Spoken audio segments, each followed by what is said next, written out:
네, 오늘은 작년 킹덤 스토리 8과 성전에 임하신 하나님이란 제목으로 함께 공부하겠습니다. 책을 가지신 분은 75쪽을 봐주시면 감사하겠습니다. 혹시 PPT 띄워주시면 PPT를 보면서 함께 공부하겠습니다. 지난주를 잠시 생각해 보면 좋겠습니다. 하나님의 나라를 위해 듣는 마음과 지혜를 구했던 솔로몬에 대해서 들었었습니다.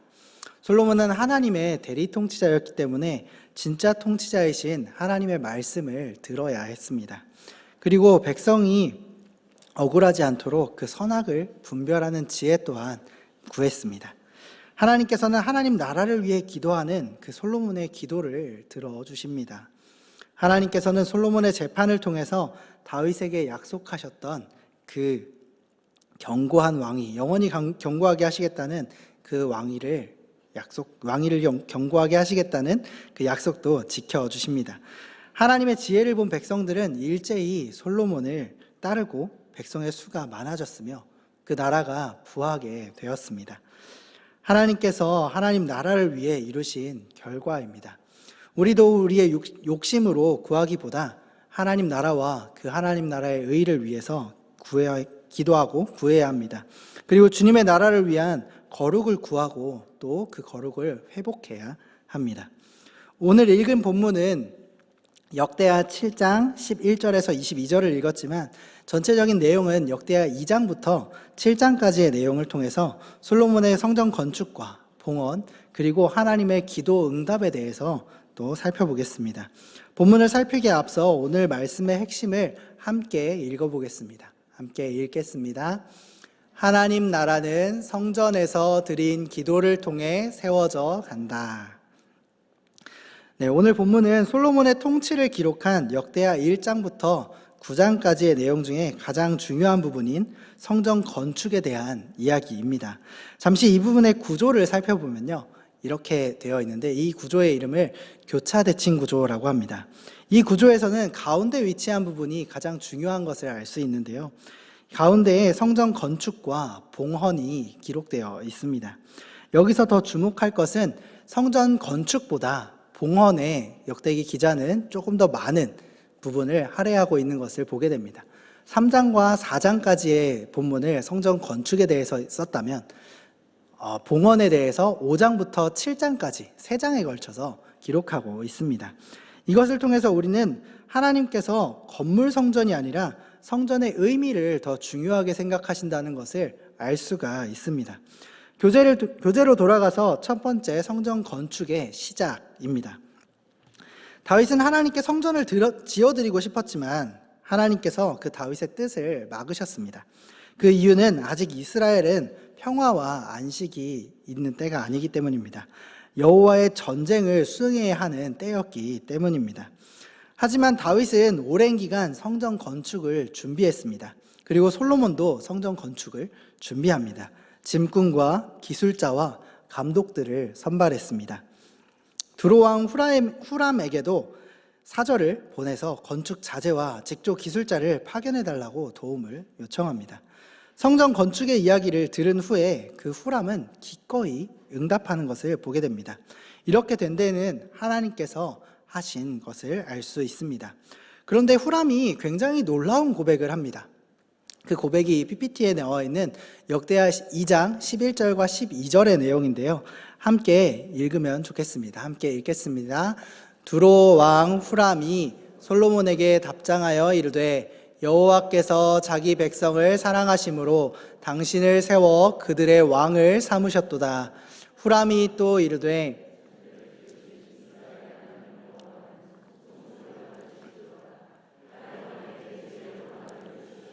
명철과 총명을 주시사 능히 여호와를 위하여 성전을 건축하고 자기 왕위를 위하여 궁궐을 건축하게 하시도다.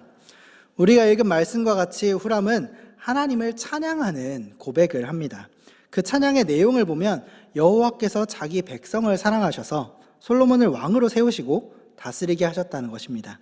그리고 하늘과 땅을 만드신 이스라엘의 하나님 여호와는 찬양받으실 분이라고 고백합니다.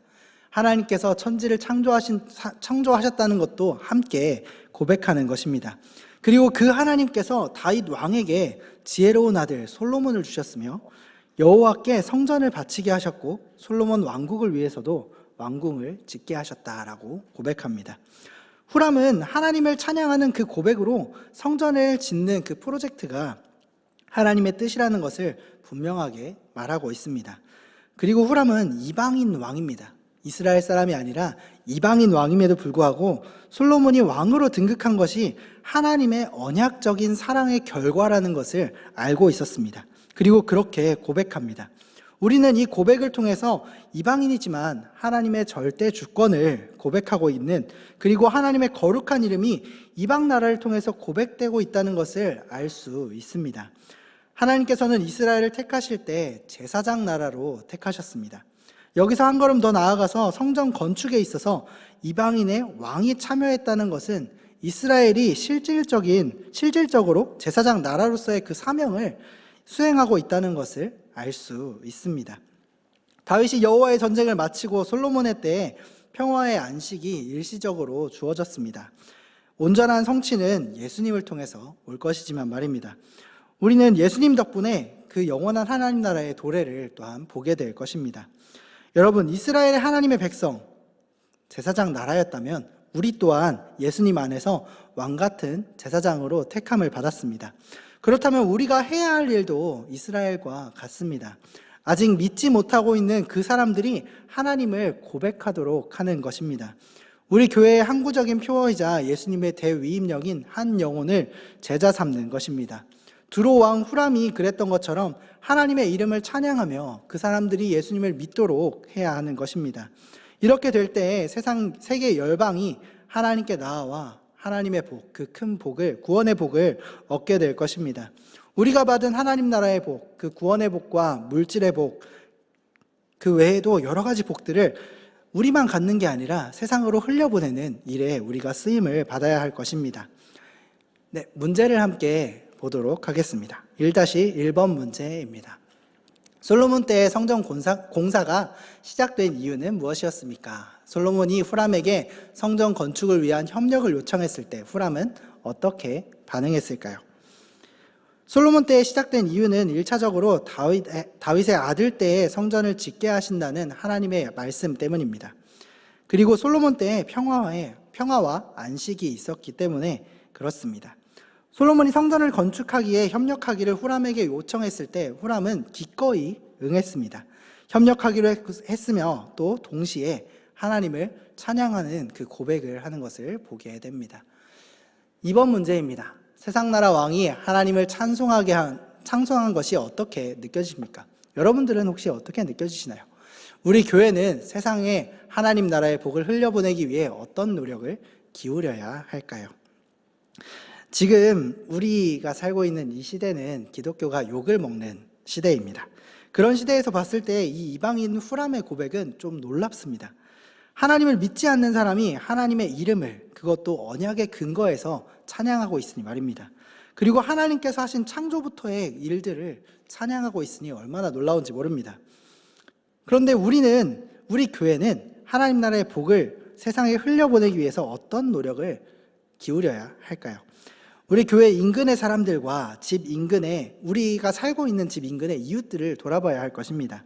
그리고 소외된 이웃들을 돌아볼 수 있습니다. 그들을 위해서 물질을 가지고 할 수 있는 일들은 굉장히 많을 것입니다. 물질뿐만 아니라 그들에게 복음을 전하는 것으로 또 도와야 할 것입니다. 그들에게 가장 필요한 것은 사실 물질이 아니라 복음입니다. 그 복음을 그들이 듣고 하나님께로 나아올 수 있도록 할 수 있어야 할 것입니다. 두 번째로 성전에서 드린 솔로몬의 기도입니다. 솔로몬의 성전 건축은 완공까지 순조롭게 진행되었습니다. 그런데 성경은 성전 건물을 짓는 것보다 성전 봉헌에 더 큰 초점을 맞추고 있다고 아까 그 구조를 보면서 말씀을 드렸었죠. 솔로몬은 완공된 성전의 지성소에 하나님의 왕좌를 상징하는 언약궤를 메어 드렸습니다. 그리고 노래하는 레위 사람들이 하나님께 감사하면서 찬송할 때 구름이 성전을 뒤덮습니다. 그리고 가득 채웠습니다. 성전 이전에 성막이 완공되었을 때도 같은 현상이 일어났었습니다.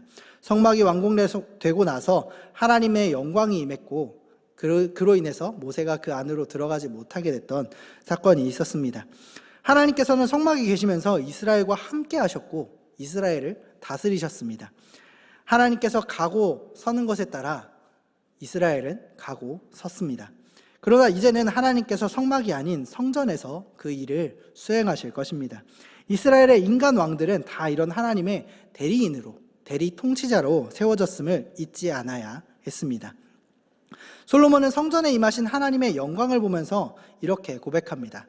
하나님께서는 예루살렘을 택하여 하나님의 이름을 두셨고 다윗 가문을 세워 이스라엘을 다스리게 하셨습니다.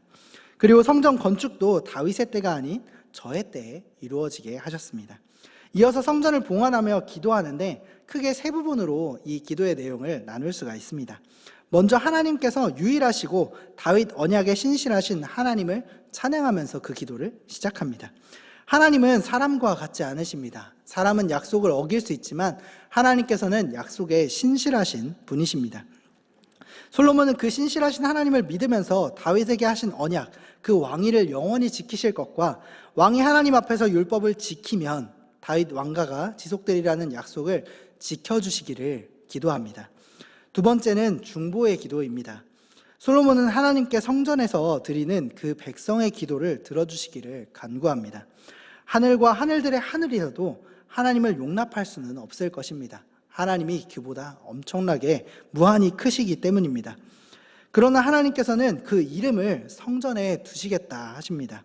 그리고 하나님께서 그 성전을 밤낮으로 봐주시고 성전을 향하여 기도할 때 들으시기를 기도합니다. 근데 그 내용은 핵심은 죄를 용서해달라고 간구하는 것입니다. 솔로몬은 성전에서뿐만 아니라 성전을 향하여 기도할 때 응답하시기를 간구하는데 다음 기도를 통해서 그 상황들에 대해서 살펴보겠습니다.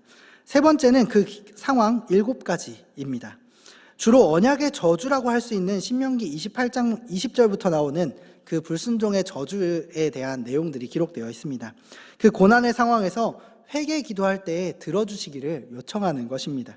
그 중에 특별한 것은 32절과 33절인데요. 솔로몬이 이방인을 위해서 기도하는 것입니다. 솔로몬은 이방인이 하나님께서 하신 일을 듣고 성전을 향하여 기도하면 하늘에서 들으시고 그 부르짖음에 응답하셔서 그들도 하나님의 백성처럼 하나님을 경외하게 하시기를, 그리고 성전이 하나님께 기도하는 집이고 하나님의 이름을 부르는 곳이라는 것을 알게 해달라고 간구합니다. 솔로몬의 이 기도를 통해서 우리는 성전의 의미를 알 수가 있습니다. 성전은 만민이, 모든 사람이 기도하는 집입니다. 성전에서 기도할 때 누구든지 성전에서 또는 그 어느 곳에서든 성전을 향해서 기도하면 성전에 임재하고 계신 그 하나님께서 들으신다는 것입니다. 그리고 기도하는 장소는 성전으로 제한되지 않습니다. 어디에서든지 기도할 수 있습니다. 솔로몬의 이 기도는 하나님의 나라를 세우는 기도입니다. 하나님의 백성이 하나님께 범죄했을 때에도 하나님께 돌아오기를 위해 기도하며 이방인도 하나님께서 하신 일을 듣고 하나님을 경외하도록 기도하는 것입니다. 솔로몬의 이 기도는 아브라함을 통하여 하신 그 약속을 생각나게 합니다. 아브라함에게 큰 민족을 이루게 하시고 또 복이 되게 하신다는 약속과 모든 족속이 아브라함으로 말미암아서 복을 얻게 된다는 약속이 이제 더 선명해졌습니다. 성전을 통하여서 이방인들도 기도할 수 있는 길, 하나님을 경외할 수 있는 길이 열린 것입니다. 이런 의미에서 솔로몬의 기도는 단순히 이스라엘만을 위한 기도가 아니라 이방인까지도 포함한 하나님 나라를 세우는 기도였습니다. 성전에 임재하신 하나님께서는 성전에서 백성을 다스렸습니다. 그리고 솔로몬과 이스라엘 백성은 하나님 나라를 세우는 기도를 드립니다. 죄를 회개하고 이방인도 함께 기도하며 하나님을 경외하기를 위해서 기도합니다. 우리는 예수님 안에서 구원받고 하나님의 백성이 되었습니다. 그리고 성령 하나님께서 우리 안에 계신 성전이 되었습니다. 솔로몬의 봉헌 기도를 통해 우리의 기도를 한번 돌아보면 좋겠습니다. 하나님께서 주신 언약을 신뢰하며 기도하기를 원하는데요. 고린도후서 1장 20절의 말씀처럼 성경의 모든 약속은 그리스도 안에서 우리에게 예가 되고 적용됩니다. 그 약속을 신뢰하기를 바랍니다. 다윗에게 약속하셨던 영원히 견고한 나라, 다윗의 후손으로 오신 예수님을 통해서 그 약속이 이루어졌습니다. 그리고 하나님께서는 예수님 안에서 우리를 하나님 나라 백성으로 부르시고 하나님의 자녀 삼아 주셨습니다. 이제 우리도 하나님께서 하신 일을 알지 못하는 그들을 위해서 기도하기를 바랍니다. 우리는 우리만 하나님 나라 백성으로 만족하지 않아야 합니다. 아직 예수님을 알지 못하는 그들이 하나님께서 하신 그 큰 일, 그 사람을 구원하시기 위해 예수님을 보내셨다는 것을 들어야 합니다. 그리고 그 사람도 하나님을 경외하도록 기도해야 합니다. 하나님 나라를 세우는 기도를 우리 모두가 이어가기를 바랍니다.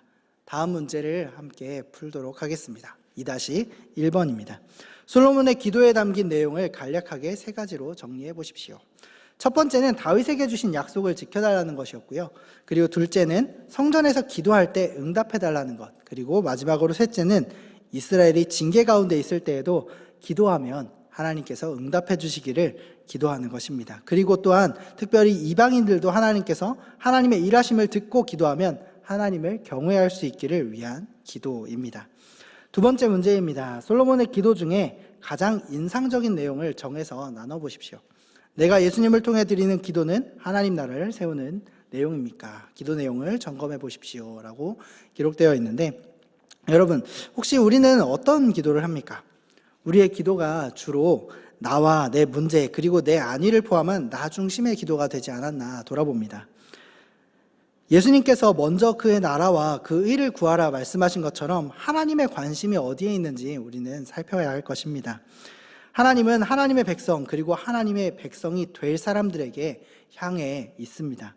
나를 넘어서 이웃과 나라와 세계에 하나님의 나라가 확장되기 위해서, 그리고 아직 예수님을 알지 못하는 자들을 위해서 기도하기를 바랍니다.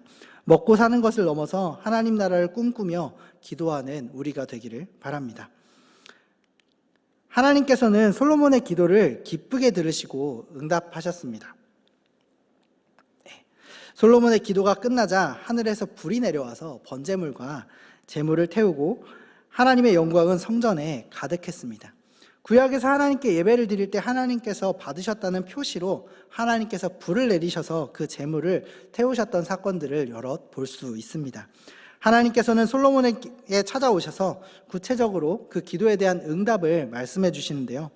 하나님께서는 솔로몬의 기도에 응답하시고 성전에 하나님의 이름을 영원히 두시겠다라고 말씀합니다. 백성이 언약에 불순종한 징계를 받고 있는 중에도 스스로 겸손해져서 기도하면, 그리고 악한 길에서 떠나서 하나님을 찾으면 하나님께서 그 기도를 들으시고 그 백성의 죄를 용서하신다고 말씀하십니다. 그리고 그 땅도 고쳐주실 것을 약속하셨습니다. 여기서 우리가 주목해야 될 것은 7장 14절의 말씀입니다. 이 말씀은 역대기라고 부르는 역대상과 역대하의 핵심 구절이고요. 그래서 중요하니까 함께 읽으면 좋겠습니다. 함께 읽겠습니다. 내 이름으로 일컫는 내 백성이 그들의 악한 길에서 떠나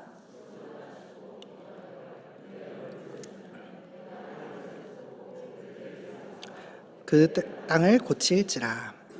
이스라엘의 역사를 보면 솔로몬부터 시작해서 계속해서 하나님의 말씀에 불순종하는 모습들을 보게 됩니다. 이방 신들을 들여오고 성전에 이방 신상을 놓았고 하나님을 의지하기보다 이방 나라를 의지하는 불순종의 죄를 지었습니다. 이렇게 하나님께 불순종할 때 그들은 가뭄과 전쟁에서 패하거나 전염병이나 포로로 잡혀가기도 하는 징계를 받게 됩니다.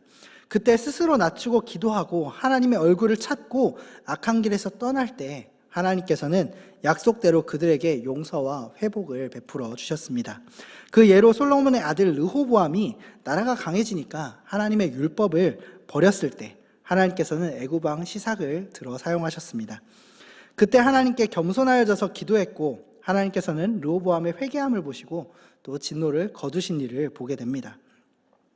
그 외에도 므낫세와 히스기야, 여호사밧과 아사 등 여러 왕들이 하나님 앞에 겸손해져서 회개할 때 하나님께서는 그 약속을 신실하게 지키시고 그들을 구원하시고 회복하신 것을 보게 됩니다.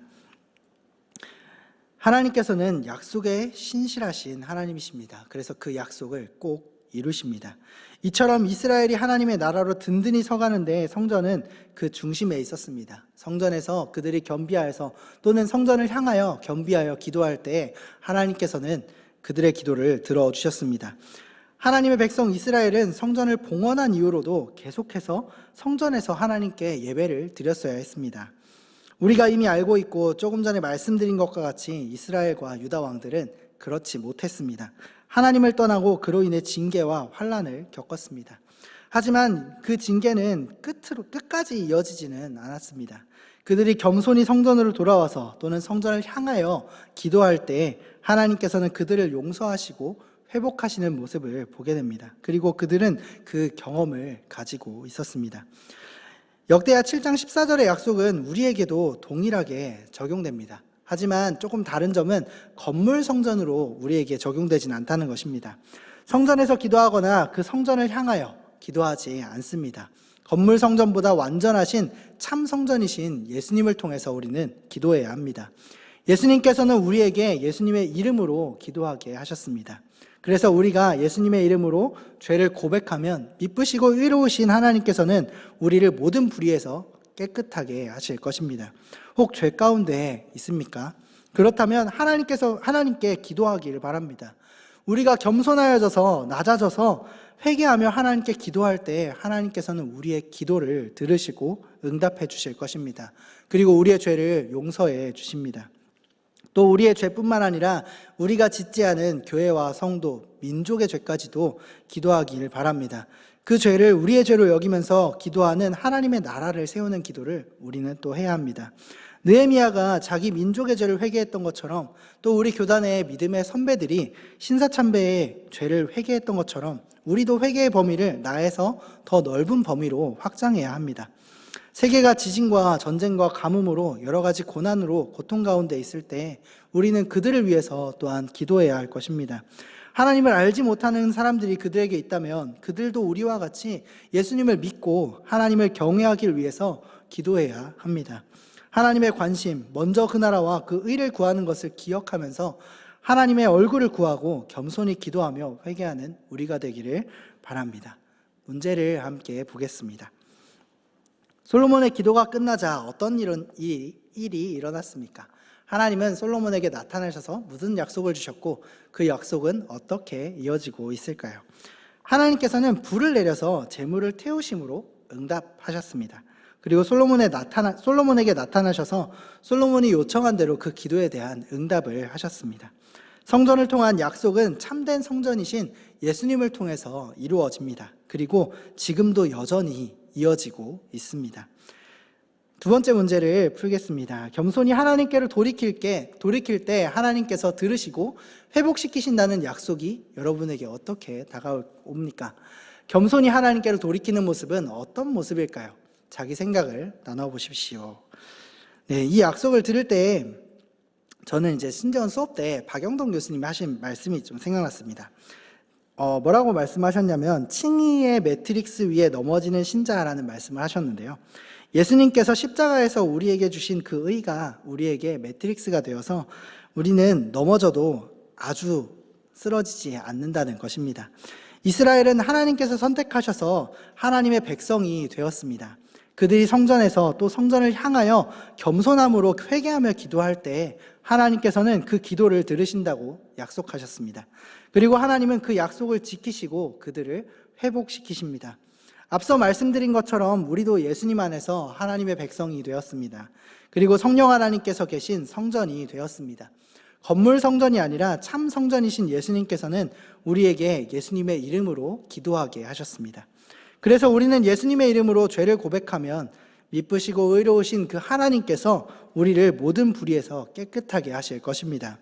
고린도후서 1장 20절의 말씀처럼 아까 이야기한 대로 성경의 모든 말씀은 예수님 안에서 우리에게 적용됩니다. 이 말씀에 근거하면 역대하 7장 14절의 말씀, 아까 읽었던 말씀도 우리에게 적용될 것입니다.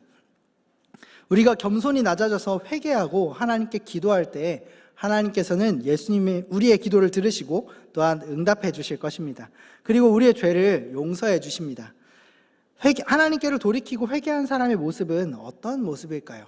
내 생각과 내 뜻을 내려놓고 하나님의 뜻을 구하는 사람입니다. 그 하나님의 뜻을 알기 위해 말씀을 가까이 하고 하나님을 사랑함으로 그 말씀대로 살기 위해 노력하는 사람입니다.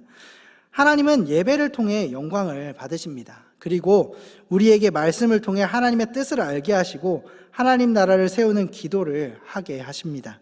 세상과 현실을 의지하는 것이 아니라 하나님을 의지하며 하나님께 기도로 간구하는 우리 모두가 되기를 바랍니다. 말씀을 맺겠습니다. 하나님 나라는 성전의 예배와 기도를 중심으로 이루어지는 나라입니다. 이스라엘의 진짜 왕이신 하나님께서는 성전의 왕으로 임재하셔서 다스리셨습니다. 성전에서 그 백성을 만나셨고 그들에게 말씀하셨고 그들의 기도에 귀를 기울이셨습니다. 사람 왕인 다윗 왕조는 사람과 이스라엘 왕들이 대리 통치자로서의 본분을 잊어버리지 말았어야 했습니다. 하지만 그들이 그 본분을 잊어버렸을 때 하나님을 의지하지 않고 다른 신들과 사람을 의지할 때 하나님께서는 그들에게 징계를 하심으로 돌아오게 하십니다. 하지만 참된 왕은 하나님이심을 기억하고 성전 중심으로 예배와 말씀과 기도에 힘쓰며 자신을 겸비하여 낮추며 회개하고 나아올 때 하나님께서는 그들을 회복하셨습니다. 그래서 그들에게 평화와 안식을 주셨습니다. 이 원리는 우리에게도 적용됩니다. 우리는 참 성전이시고 교회의 머리이신 예수님 안에서 예배에 그리고 기도에 힘써야 합니다. 혹시 죄의 무거운 짐으로 고통당하고 계십니까? 우리를 예수님 안에서 의롭게 하신 하나님께 나오시길 바랍니다. 어려움과 고난 가운데 있습니까? 예수님의 이름으로 하나님께 나오십시오. 마음을 겸손하게 하고 하나님께 나아갈 때, 그분을 찾을 때 하나님께서는 우리를 만나 주십니다. 그리고 우리를 회복시켜 주시고 우리가 예배와 말씀과 기도에 힘쓸 때 우리의 교회는 참다운 하나님 나라의 모습을 회복하며 세워질 것입니다. 하나님 나라의 포인트를 함께 읽겠습니다. 첫 번째부터 세 번째까지 함께 읽겠습니다. 하나님은 성전에 임재하셔서 세상으로 복을 흘려보내신다. 하나님 나라 백성은 하나님 나라를 세우는 기도를 해야 한다. 겸손히 하나님의 얼굴을 찾는 기도는 하나님 나라를 세운다. 네, 함께 잠시 기도하겠습니다. 하나님, 우리가 나를 위해 그리고 내 가족만을 위해 기도하는 나 중심의 기도에서 벗어나서 하나님 나라를 세우는 기도를 이어갈 수 있도록 하시기를, 그리고 하나님께 겸손히 기도하며 나아가기를 바랍니다. 또한 우리와 우리 나라, 한국과 세계 교회의 죄를 용서하시고 우리가 주의 얼굴을 구할 때에 우리를 만나 주시기를, 그 약속대로 응답해 주시고 또 우리와 함께 하시기를 위해서 함께 잠시 기도하겠습니다.